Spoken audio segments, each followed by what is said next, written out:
Buenas noches a todos y a todas. Un gusto estar con vosotros compartiendo la palabra. Espero que sean sesiones de bendición para vosotros, para vuestras vidas, para vuestras casas, para vuestro entorno.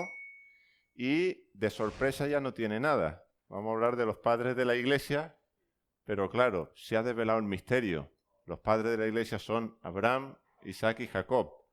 Ahora, ¿por qué digo que los padres de la Iglesia son Abraham, Isaac y Jacob? Porque si la Iglesia empieza en Hechos, Abraham, Isaac y Jacob ya hacía un tiempito que estaban enterraicos, ¿no? Aunque Dios es Dios de vivos, pero ya habían vivido hacía un tiempo.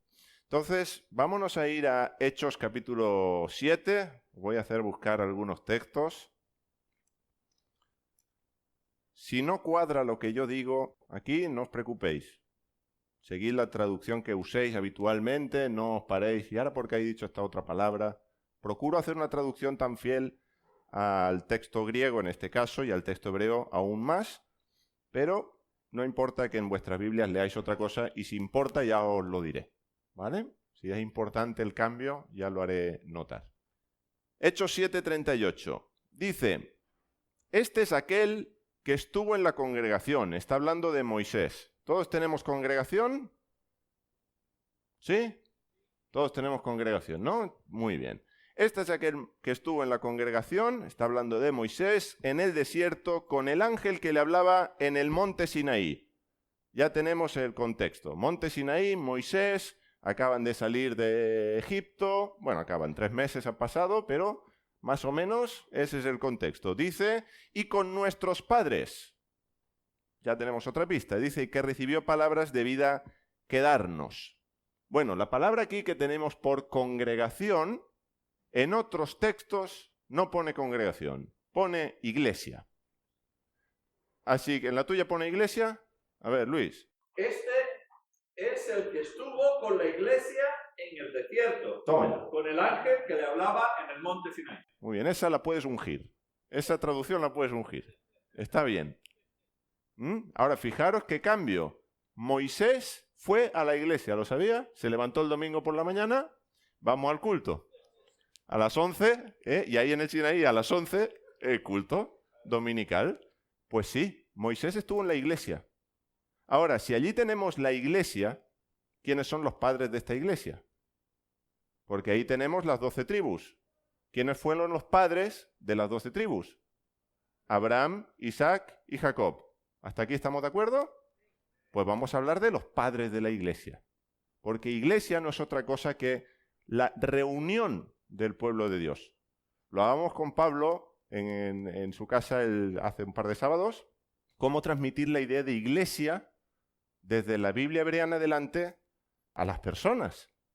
Digo, pues es una cuestión de una capsulita, que es iglesia, un vaso, que lo hemos llenado de diferentes cosas. Los que mejor lo llenan dicen, no vamos a la iglesia, nosotros somos la iglesia. Digo, muy bien. Voy a poneros un ejemplo. Voy a ver aprendiendo de Luis, de los ejemplos. A ver qué tal, Luis. Luego me dan las notas. Hay una actividad que todos los que son propietarios de una vivienda les encanta hacer. Menos una vez al año. Es una actividad que se hace conjunta, comunitaria, que es la maravillosa reunión de vecinos. ¿Sí? ¿Alguien ha ido a una reunión de vecinos alguna vez? Muy bien. Ahora imaginaros que te encuentras con alguien, un vecino, estáis bajando la escalera, bueno, vamos a la reunión. Y el vecino te dice, yo soy la reunión.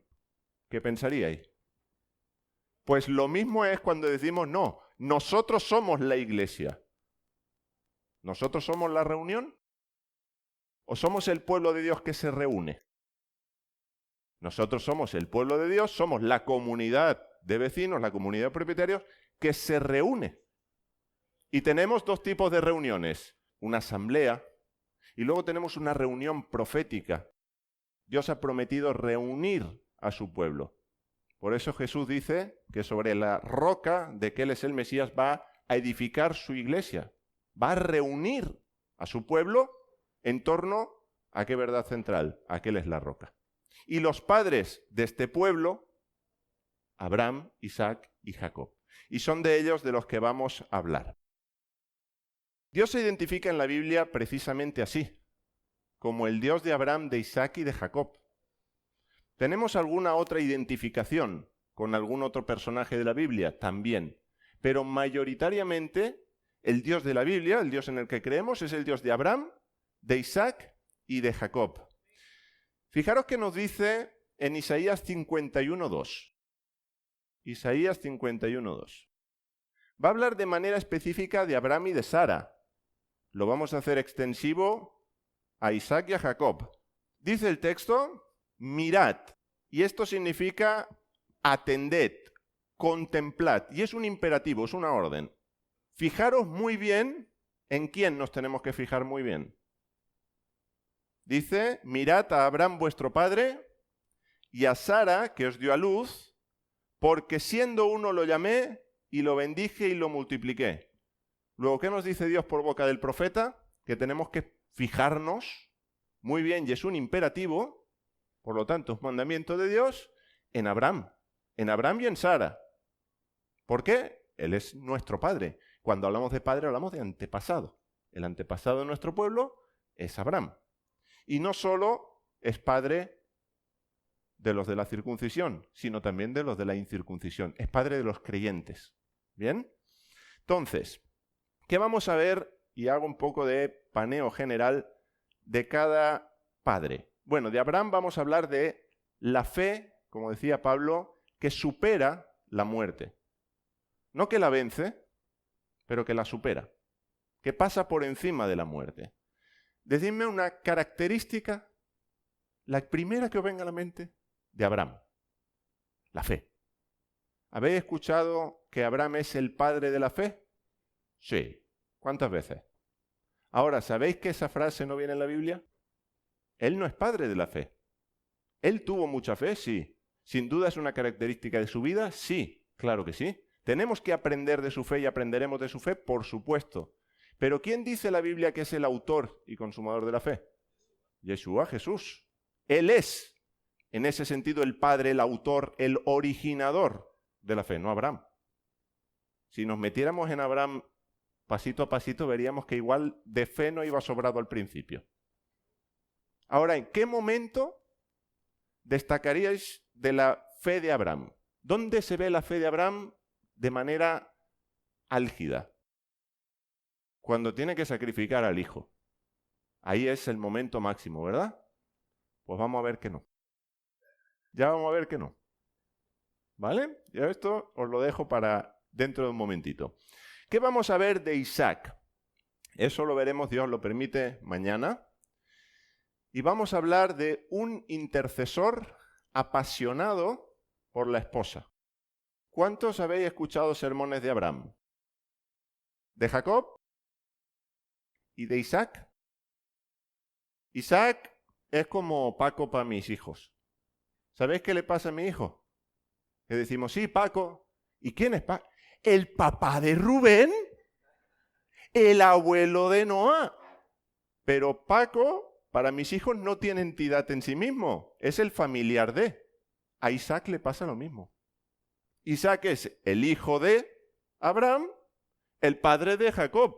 Pero Isaac, si se lo hubiesen ahorrado, ¿por qué no saltan de Abraham a Jacob, no? ¿Qué aprendemos de Isaac? Isaac, uno lee la historia de Isaac y dice, este sangre no tenía horchata. ¿Y qué pinta Isaac? Isaac está subiendo al monte, va a ser sacrificado. Ni pía. Padre, ¿dónde está el cordero? ¿Por qué Isaac? ¿Y por qué Dios se identifica como el Dios de Isaac? ¿Qué tenemos que aprender de él? Pues vamos a ver un apasionado por la esposa que intercede. Y vamos a tomar ejemplo de la intercesión de Isaac y del amor que tenía por su esposa. Luego hablaremos de Jacob en una tercera charla, mañana por la tarde, que hablaremos de la integridad que alcanza la bendición. La integridad que alcanza la bendición. ¿Jacob era íntegro? Francis, arruguemos la nariz un poquito porque, claro, suplantador, timador, estafador, engañador, usurpador y todos los or que os pongáis, ¿sí o no? ¿Estamos de acuerdo? Pues no. Ya veremos que no. Ya veremos que una de las características precisamente de Jacob es la integridad. Y esa integridad le llevó a perseguir la bendición y la alcanzó. Y veremos también a este respecto. Y claro, nos queda una cuarta charla. ¿Y ahora qué hacemos? Porque padres tenemos 3, no 4. Pues para que no se peleen ni Abraham, ni Isaac, ni Jacob, y ninguno diga que hemos hecho, cogeremos a los 3.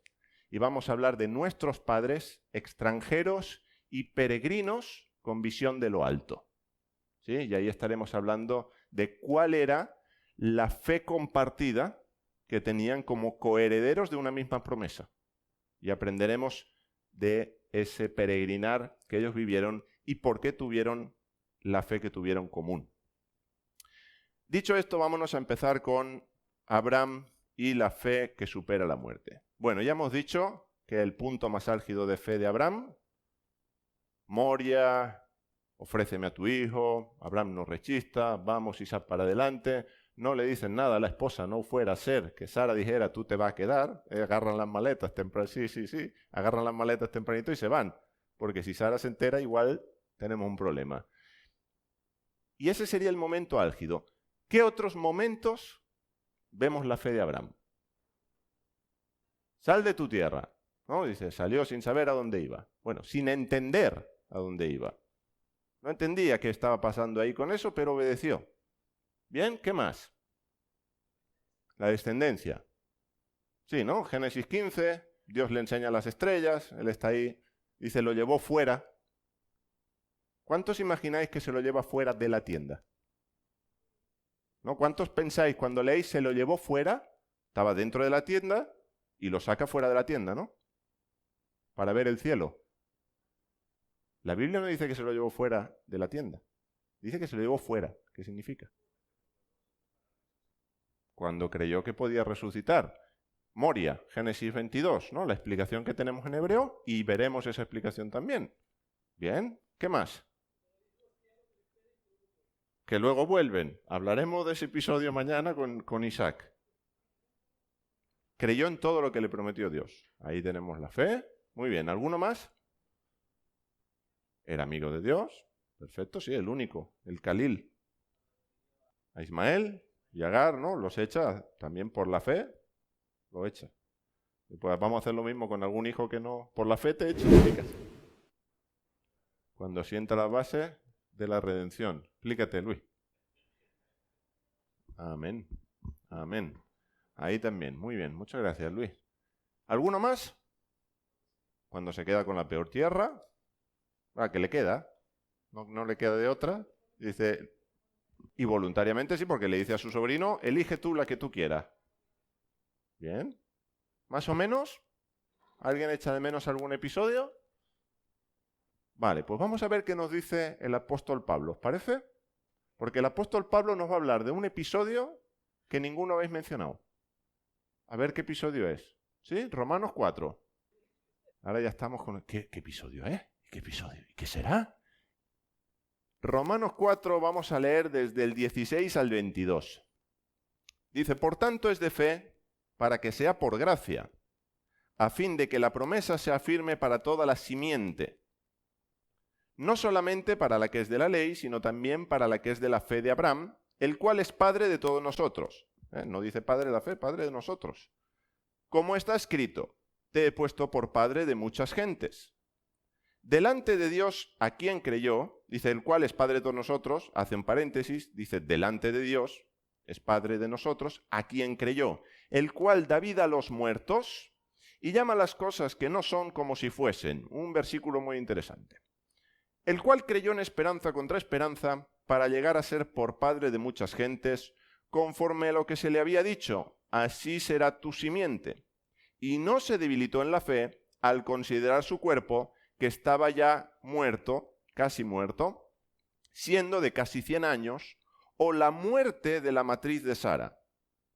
Tampoco dudó por incredulidad de la promesa de Dios, sino que se fortaleció, o fue fortalecido en fe, dando gloria a Dios y estando plenamente convencido de que también es poderoso para hacer lo que ha prometido, por lo cual le fue contado por justicia. ¿De qué episodio está hablando Pablo en estos versículos. No cuándo va a ser, cuando tiene que engendrar a Isaac. Ese es el momento donde la fe de Abraham, a mi juicio, alcanza su punto más álgido, y explicaré por qué. Y espero hacerme entender. Porque ese es el momento más álgido de la fe de Abraham. Porque aquí van a ocurrir cosas y va a vivir una serie de experiencias Abraham que ya le van a dar la escuela para Moria. Él llega a Moria con fe ya la tiene. Allí no se desarrolla.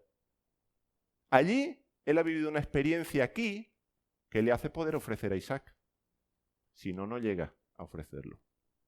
Y esto es lo que le da la base para llegar luego a decir, vamos hijo, hay que hacer algo. Y es lo que da la base para creer que Dios resucita a los muertos. ¿Por qué? Porque él era uno de ellos. Él era uno de ellos. Su mujer era otra. Y viven la resurrección. Aquí vamos a ver la fe. Empieza el texto diciendo, verso 17, Abraham es padre de todos nosotros delante de Dios, a creen que yo, al cual da vida a los muertos. Esta idea de muertos va a aparecer 3 veces. La idea. Van a haber pequeños matices del idioma. Pero vamos a tener este episodio, el cual da vida a los muertos. Vamos a tener que él estaba ya casi muerto y que el útero de Sara estaba muerto. Algunos pondrán esterilidad, me imagino, ¿verdad? Bueno, lo que dice es que está muerto, porque algo estéril es incapaz de engendrar vida. ¿Bien? Esta palabra que se utiliza justo aquí se va a utilizar también en la Septuaginta, en la traducción al griego de la Biblia hebrea, en un texto creo que tiene mucho que ver con este. Ezequiel 37, versículo 9. ¿De qué habla Ezequiel 37? De los huesos secos. O sea que huesos secos que vuelven a la vida. ¿Por qué vuelven a la vida?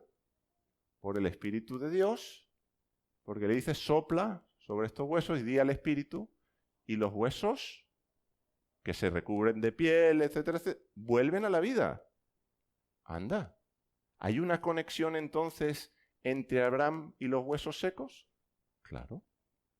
¿Abraham nos está hablando de alguien que nació de nuevo? ¿Alguien que fue resucitado? Dice Ezequiel 37:9, y me dijo, profetiza al Espíritu, profetiza, hijo de hombre, y dirás al Espíritu, así dice Adonai Elohim, Espíritu, ven de los 4 bueyes, y sopla en estos muertos, y vivirán. ¿Sopló el Espíritu de Dios sobre Abraham? Por ahora no lo dice, ya veremos si sopló o no sopló. Pero tenemos una conexión entre estos 2 episodios.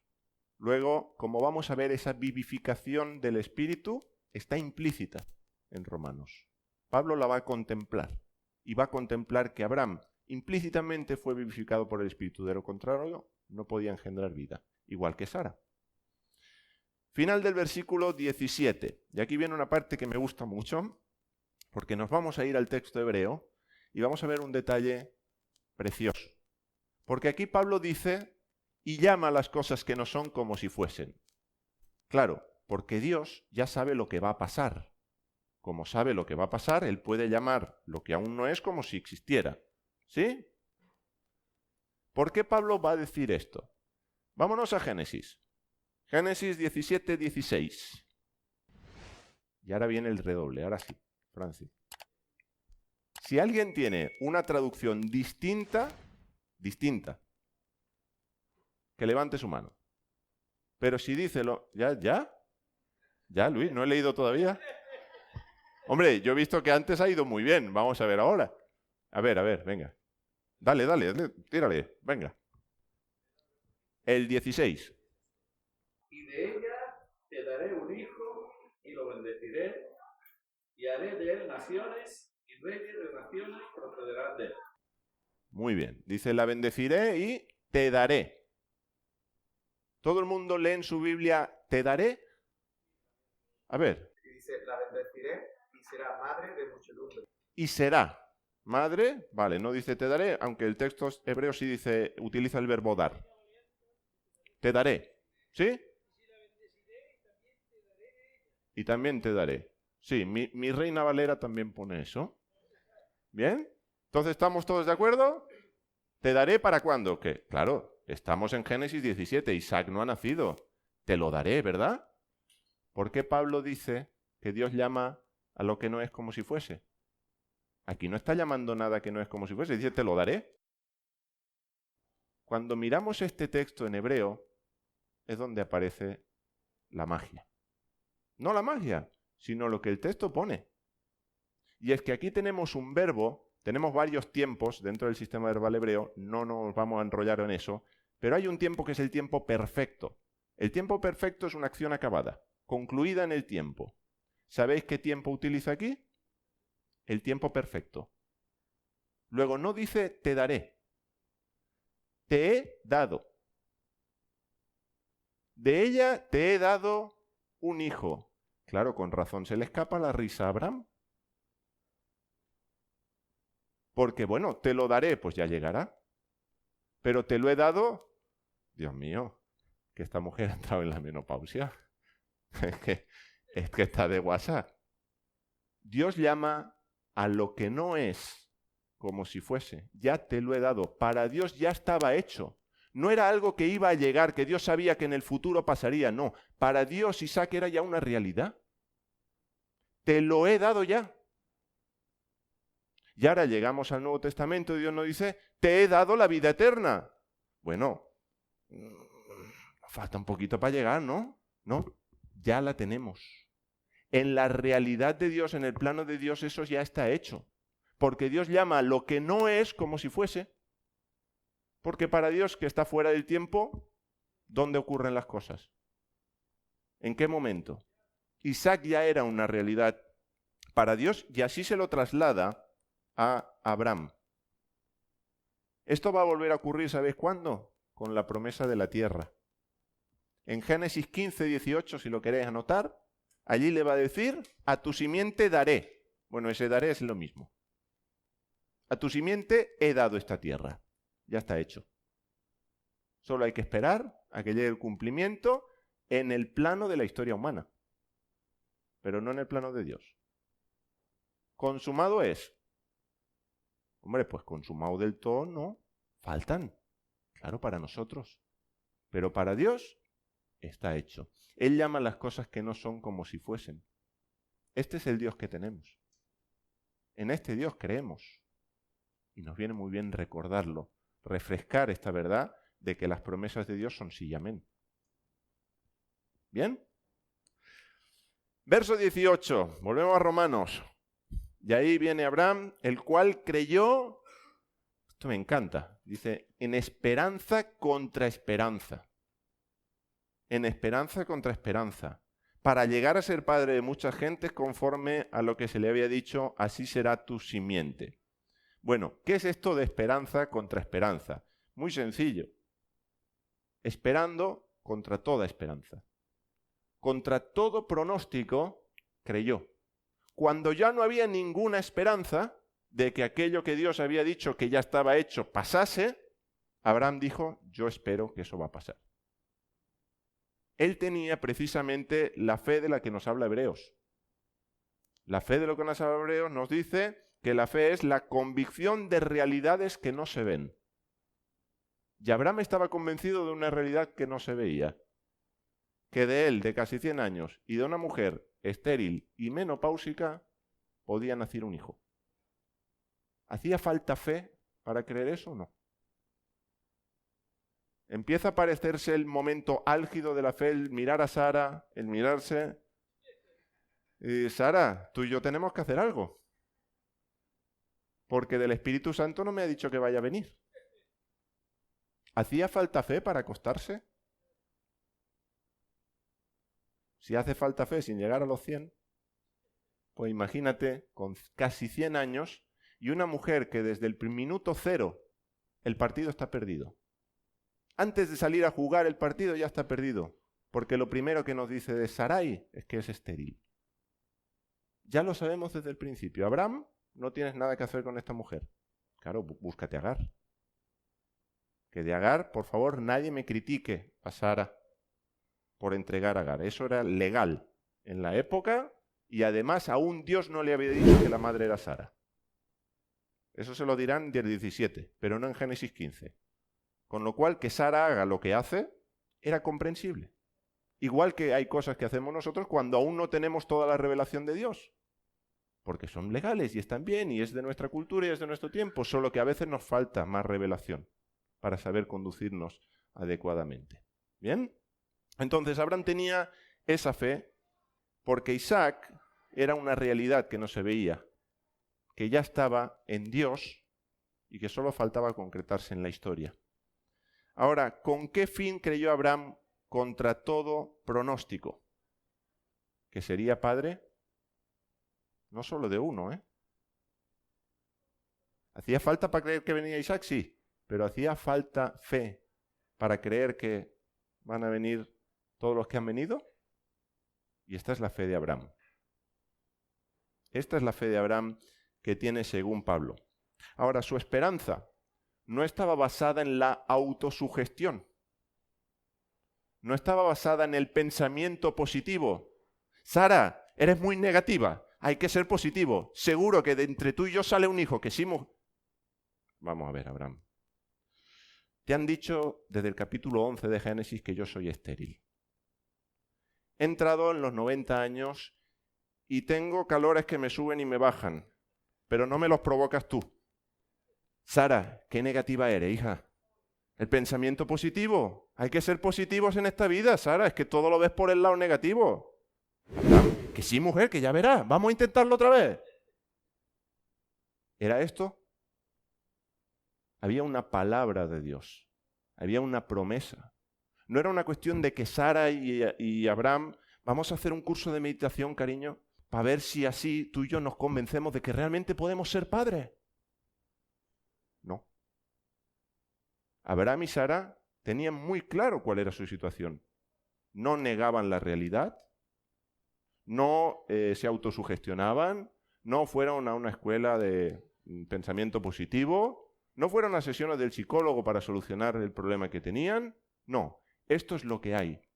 Tú eres estéril, menopáusica, yo tengo casi 100 años. Pero tenemos una promesa de Dios. Y solo en esa promesa es donde fundamentan la fe. ¿Hacía falta fe o no hacía falta fe? ¿Empieza a ser el momento álgido en la vida de Abraham? ¿Donde tuvo que demostrar fe? Versículo 19. Abraham dice que no se debilitó en la fe al considerar su cuerpo que estaba ya muerto, casi muerto. ¿Por qué? Porque tenía casi 100 años. O la muerte, como he dicho, aparecerá esterilidad, pero el término en griego es necrosis. Y cuando algo está necrosado, ¿qué significa? Así estaba el útero de Sara, en un estado necrótico. Por allí no corría sangre, porque cuando hay necrosis, a eso avanza en gangrena, por allí no corre la sangre. ¿Y qué necesita una mujer para engendrar vida? Sangre. Si no hay sangre, no hay vida. Y Abraham dice que su fe no se debilitó. Pensarlo bien. No hablamos de un chaval, no hablamos de un cincuentón, no hablamos de alguien que se ha jubilado. Hablamos de casi 100 años. No, pero bueno, es que antes no era como ahora. Hablamos de casi 100 años. Y Sara 90, estéril y en la menopausia. Con un útero incapaz de albergar vida. ¿Se te debilitaría la fe? Cariño, ya no estamos para estas cosas. Mejor busquemos otro plan de Dios. Busquemos no sé. ¿Por qué no quedas con tus amigos? Te vas al bar, te tomas algo con ellos. Al hogar del jubilado. Juegas una partidita a algo. Pero un hijo ya no. ¿Pasaría si fuera tu caso? Y no hace falta que sean estas cosas. ¿Pasan otras cosas? Porque bueno, tal vez, o sí, a lo mejor me sorprendo, pero probablemente Dios no te ha dicho que vas a ser padre de multitudes con 100 años. Pero Dios te ha dicho que has resucitado con Cristo. ¿Y qué tal? ¿Me lo creo? ¿O me debilito en la fe al considerar este cuerpo que cada vez se corrompe más, que cada vez se va deteriorando más, que cada vez la enfermedad hace más mella, que cada vez las arrugas se dibujan más en nuestra cara? ¿Se debilita nuestra fe? La de Abraham no. Abraham no se debilitó. Tremendo. ¿Hay que fijarse en Abraham o no? Hay que prestar atención, como nos dice Dios. Fíjate en este, el amigo de Dios. Como he dicho, Sarai estéril. Y dice en el texto en Génesis 11, no había para ella hijo. Es decir, ni lo tenía ni lo podía tener. Y en Génesis 18, versículo 11, cuando Dios va a comer con Abraham, con otros 2 varones, dice, y Abraham y Sara eran viejos, entrados en día, y a Sara le había cesado ya la costumbre de las mujeres. ¿Ves por qué no había esperanza? Y Abraham, contra toda esperanza, contra todo pronóstico, contra cualquier posibilidad y atisbo de posibilidad, Abraham se fortaleció en fe. Su fe no se vino abajo. Su fe se mantuvo firme. Se mantuvo fuerte y creyendo que Dios era poderoso para hacerle padre de multitudes. Tampoco dudó, versículo 20 de Romanos, por incredulidad de la promesa de Dios, sino que se fortaleció, fue fortalecido en fe, dando gloria a Dios. Este verbo que tenemos aquí, y aquí hay algo también muy bonito, este se fortaleció o fue fortalecido, aparecerá en la Septuaginta, por ejemplo, en Jueces 6. Vamos a buscar Jueces 6, versículo 34. Gedeón. Vamos, Luis, la ungida. Y el espíritu de Yahvé revistió a Gedeón, el cual resonó el sofá. Pero Abiezer iba atemorizado detrás de él. Revistió a Gedeón. ¿Todos tenéis revestir? Pues compraros la Biblia de Luis. El verbo ahí que aparece es precisamente eso, vestir. El espíritu vistió a Gedeón o revistió a Gedeón, y eso que hizo le otorgó poder para llevar a cabo lo que Dios quería hacer, ¿sí? Este verbo vestir es el mismo que tenemos para hablar de Abraham cuando dice que se fortaleció o que fue fortalecido. Abraham fue vestido. Por eso decía que la acción del Espíritu estaba implícita en la mentalidad de Pablo. Pablo estaba pensando no solo que Abraham le echó ganas, sino que fue fortalecido, fue vestido por Dios y recibió el poder de Dios para llevar a cabo lo que Dios quería. Y esto es algo que tú y yo también necesitamos. Ser revestidos o ser vestidos por el Espíritu de poder, ¿para qué? Para llevar a cabo lo que Dios quiere. Ah, pero espérate un momento, que esto ya ha pasado. Ya tenemos al Espíritu de Dios.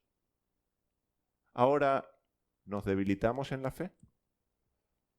Cuando pecamos, cuando nos equivocamos, cuando otra vez nos hemos vuelto a tratar mal entre esposos, cuando le hemos dado una voz que tal vez no procedía a nuestros niños, se debilita nuestra fe en ese momento, decimos otra vez. O nos acordamos de que en nosotros mora el Espíritu de Dios y que por el Espíritu de Dios es que podemos obedecer a Dios. Porque es una cuestión de creérselo. Pero ¿dónde está nuestro pensamiento? En que somos pecadores, en que la carne es débil, en que somos gusanos y que todo eso es verdad. O pensamos, oye, que el Espíritu de Dios, del Creador de los cielos y de la tierra, está habitando en mí y por ese Espíritu que mora yo puedo obedecer. ¿Tengo el poder de Dios para obedecer? ¿O nos rendimos a la primera de cambio? ¿O nos vemos ¿no? Como aquel decía, dice, la carne es débil, pero no veas cómo cuesta matarla. ¿A dónde miramos? ¿Nos miramos a nosotros? ¿Miramos nuestros 100 años? ¿Miramos nuestro útero muerto? ¿Miramos nuestra incapacidad para engendrar vida? ¿O miramos a Dios y la capacidad que Dios nos ha dado? ¿Dónde están nuestros ojos? Porque claro que tenemos que reconocer que somos pecadores, pedir perdón a Dios, claro. Pero ¿cómo vivimos? ¿Mirándonos a nosotros mismos? Porque mirando nuestro pecado podemos ser muy egocéntricos. Y añadimos otro pecado. Soy pecador, pero como me miro nada más que mi pecado, ahora tengo otro que añadir a la lista. O digo, sí, soy pecador, pero el Espíritu de Dios mora en mí. Y por el Espíritu de Dios que mora en mí, hago esto, hago esto, hago esto, hago esto. Abraham, vestido por el Espíritu, dijo, al lío, vamos adelante. Yo no puedo, tú tampoco, pero Dios sí. Dios a través de nosotros es el que lo va a hacer.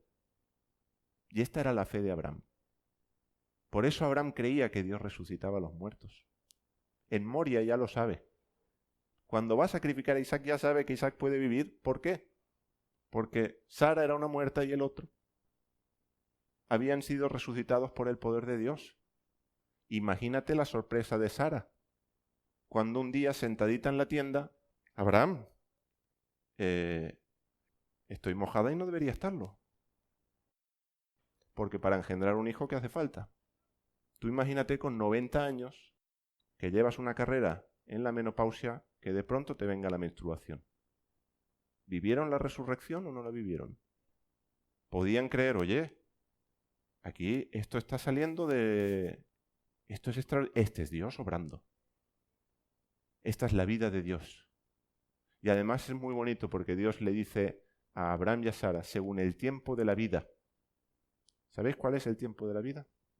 La primavera. Y si miráis cuándo nació Isaac, vais a ver que nació en un Moed. Ahí te lo dejo de tarea, David. Nació en una solemnidad, en el tiempo de la vida. Abraham y Sara recibieron la vida. ¿Cuándo recibió el pueblo que estaba esclavo en Egipto la vida? En primavera, en el tiempo de la vida. En Abib, en el mes de Abib. ¿Cuándo murió Jesús? ¿Y cuándo resucitó? En el tiempo de la vida. En primavera. Que la sangre altera. Pues sí se la alteró. Sí se la alteró. Dice Romanos 15:3. Y esto es algo que quiero que hagas tuyo. Y el Dios de esperanza os llene de todo gozo y paz en el creer, para que abundéis en esperanza por el poder del Espíritu Santo. Te lo leo de nuevo y quiero que lo hagas tuyo.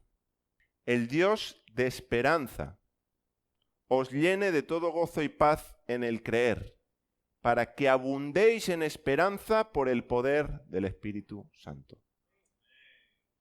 Que puedas abundar en la esperanza que tenemos en Dios. Y si no sabes qué esperamos, Francis sí, 7 cosas que esperamos. Ya luego Francis os da un repaso de las 7 que esperamos. Versículos 21 y 22, volviendo a Romanos. Dice, y estando plenamente convencido, y esto no deja lugar a la más mínima duda, ni la más mínima sombra de duda de lo que Dios podía hacer. Estando, versículo 21, plenamente convencido de que también es poderoso para hacer lo que ha prometido. Por lo cual, por esto que acabamos de leer, le fue contado por justicia. ¿Esa fe le podía ser contada por justicia? Tuvo fe. Tuvo mucha fe. Tuvo una fe que supera la muerte. No una fe que la niega. No una fe que la rechaza. No una fe que quiere huir. No era una fe escapista la fe de Abraham. Hay gente que tiene esa fe, una fe para escapar. Cree que hay algo porque esto está muy mal todo, ¿eh? Entonces de aquí nos tenemos que ir. Abraham no tenía esa fe. Abraham sabía lo que había, pero también sabía el Dios que tenía. No negó sus circunstancias, las aceptó, pero por encima de su situación estaba la palabra de Dios, estaba la promesa de Dios y estaba el poder de Dios para llevar a cabo esa promesa, porque para Dios ya estaba hecho. Como he dicho, y en Hebreos 11 llegaremos mañana, si Dios lo permite, hablaremos de la resurrección y de la fe que tenía Abraham en la resurrección. Por eso estaba dispuesto a sacrificar a Isaac, aunque no hizo falta consumar ese acto. El ángel lo detiene. Y dicho sea de paso, Isaac nunca ve el cuchillo. Nunca ve el cuchillo Isaac. No hizo falta que lo viera. Porque Abraham manda a su ángel y dice, detén a este que lo hace. Y lo tiene que llamar 2 veces, ¿os habéis dado cuenta? Porque la primera no se enteró. ¡Abraham! Y Abraham a lo suyo. ¡Abraham! 2 veces lo tiene que llamar. Pero ahí él ya sabe de lo que Dios es capaz. Lo ha experimentado. Al momento de tener que decirle a Sara, tú y yo vamos a tener que hacer algo, ¿no? La cigüeña y el Espíritu Santo todavía no. Y creer que Dios es poderoso para darles un hijo. Y no solo uno, hacerlo padre de multitudes. Porque esa era la promesa. Esta es la fe de nuestro Padre. Como he dicho, Abraham y Sara son unos resucitados que reproductivamente estaban muertos. ¿Qué éramos tú y yo antes de conocer a Jesús? Antes de haber sido salvados por Él. ¿Cómo estábamos? Huesos secos, muertos en nuestros delitos y pecados, ¿sí o no? ¿Podíamos engendrar la vida de Dios? No era imposible. Luego, ¿somos unos resucitados o no? Anda, mira cuántos muertos andantes veo por aquí. Bueno, andantes no estáis, estamos sentados. Pero veo muertos vivientes delante de mis ojos. Esto es una reunión, qué fuerte, ¿no? De muertos vivientes. Javi, que eres un muerto viviente. ¿Lo sabías? Por el poder de Dios que ha obrado en ti. Todos y cada uno de los que estamos aquí hemos recibido la vida de Dios. Vamos a seguir hablando de nuestros padres, los padres de la iglesia, de Abraham, Isaac y Jacob. Ya hemos visto a Abraham. Hay mucho que ver de Abraham. Nos tenemos que fijar mucho en Abraham y en Sara. Porque Sara lo engendró. Pero un parto que yo sepa dura 9 meses. Y hay que seguir creyendo que ese bebé va a nacer. Y hay que recibir fuerza con 90 años para parir. Y las mujeres que han parido y los hombres que habéis visto parir a vuestras mujeres, sabéis lo que hace falta para parir. Que yo en broma se lo digo a mis niños, digo, eso es fuerza. Digo, a mi mujer se le venía una pena aquí, ni el increíble Hulk. Y Sara tenía 90 añitos. Y eso tenía que dilatar. Hay que fijarse en Abraham y en Sara. Hay que prestar atención, como nos dice Dios, a nuestros padres.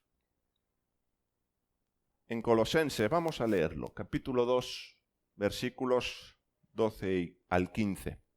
Dice, sepultados con Él, con Cristo, con Jesús, en el bautismo, en el cual fuisteis también resucitados con Él.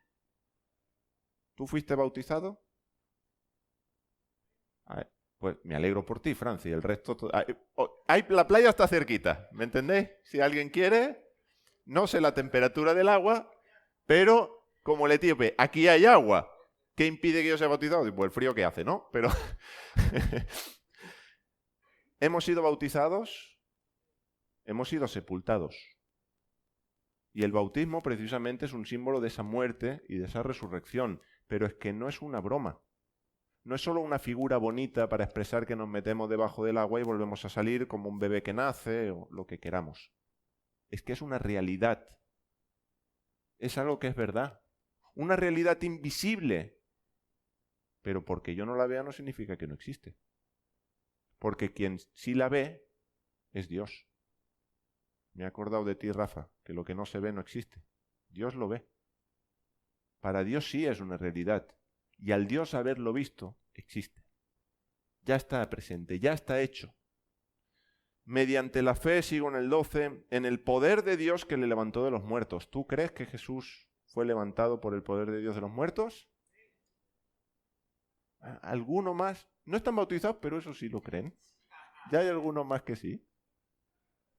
Y a vosotros, estando, ¿cómo? Vaya, hombre. En pecados y en la incircuncisión de vuestra carne, ¿qué hizo? Os dio vida juntamente con él. ¿De qué manera? Por eso eres un resucitado. Tienes vida porque tus pecados han sido perdonados. Tienes vida porque el documento de deuda que nos era contrario, este famoso acta de los decretos, ¿ahí lo dice? Cancelando el documento de deuda por los decretos. Esa Biblia me gusta, Luis. Te voy a dejar leer más. ¿Qué traducción es? La textual. Textual tiene cosas que están muy bien. Luego tiene cosas que no están tan bien. Pero la que has leído está bien, Luis. La que has leído sí. El acta de los decretos, la deuda. Tú y yo teníamos una deuda impagable. Éramos insolventes. A cada pecado, crin, crin, la cuenta se incrementa. Y ahora compénsalo con buenas acciones. ¿En qué momento lo vas a compensar? Si el justo cae 7 veces, aunque 7 veces se levanta, pero 7 veces mínimo va a caer. Imagínate el injusto. ¿Cómo va a compensar? Saldo negativo siempre. Números rojos siempre. Es una deuda. Y no teníamos cómo pagar. El único solvente, el único que podía pagar esta deuda, era Jesús. No había otro que la pudiese pagar. Y decidió hacerlo. Decidió pagar la deuda. Es decir, Gustavo no puede pagar. Yo pago. Eli no puede pagar. Yo pago. Lorena no puede pagar. Yo pago. Marco no puede pagar. Aunque sea argentino, no puede pagar. Yo pago. Carmen no puede pagar. Y Jesús dijo, yo pago. Y así con cada uno de nosotros. Y hemos cantado por lo que hiciste por mí, no está mal. Pero no lo hizo por ti. Tú has salido beneficiado. Pero lo hizo por amor a su nombre. Lo hizo porque Él es fiel. Lo hizo porque Él hizo una promesa a Abraham, a Isaac y a Jacob. Y ya veremos, si Dios lo permite, con la oración, cómo una de las cositas que le recuerdan a Dios es, tú has hecho una promesa. Hiciste una promesa a Abraham, a Isaac y a Jacob. Mantente fiel a ella. Y es, no sé si el único, pero sin duda uno de los motores de Dios. Su nombre, su gloria, su palabra, su juramento. Y por su palabra Él va a hacer lo que ha prometido hacer. Por su palabra Jesús murió. Por su palabra Jesús resucitó. Por su palabra tú y yo tenemos nueva vida en Cristo. Y esto es lo que tú y yo, como Abraham, tenemos que creer. Porque tal vez nunca llegue el momento de sacrificar a Isaac. Pero sí va a llegar el momento de creer que este cuerpo muerto va a resucitar y va a heredar una vida incorruptible. Y que para ti aún no ha ocurrido, pero que para Dios ya está hecho. Amén. Termino con este versículo, Romanos 8:11. Y si el espíritu de aquel que levantó de los muertos a Jesús mora en vosotros, el que levantó de los muertos a Cristo Jesús vivificará también vuestros cuerpos mortales por su espíritu que mora en vosotros. Amén.